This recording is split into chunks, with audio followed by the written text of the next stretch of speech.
అందుకే ఆ రోజు ఇచ్చిన మాట చాలా కష్టాలున్నాయి. ఒక మాట అన్నా, స్కూళ్లు తెరిసే లోపల తల్లికి వందనం డబ్బులు మీ అకౌంట్ లో వేస్తానని చెప్పాను.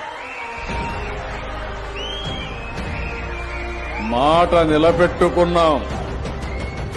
కష్టం ఉన్నా ఇబ్బంది ఉన్నా ఎక్కడ తెచ్చానో ఎట్లా తెచ్చానో నాకే తెలుసు. కానీ మాట నిలబెట్టుకున్న ప్రభుత్వం ఎన్డీఏ ప్రభుత్వం. ఒక మాట చెప్పాను, ఎంతమంది పిల్లలుంటే అంతమందికి ఇస్తానన్న ఆంక్షలే లేవన్నాను. అంత మునిపేం చెప్పారు, అందరికీ ఇస్తానని ఒక్కడికి ఇచ్చారు. ఈ రోజు నేను చెప్పింది ఎంతమంది పిల్లలుంటే అంతమందికి ఇస్తామని చెప్పి ఒకే రోజు అకౌంట్ లో డబ్బులు వేసిన ప్రభుత్వం ఎన్డీఏ ప్రభుత్వం. ఏంటి కాళ్ళు ఎత్తుకొని చెప్పాల్సిన బాధ్యత మీ మీద లేదా అని అడుగుతున్నా. ధైర్యంగా ప్రజల దగ్గరికి పోయి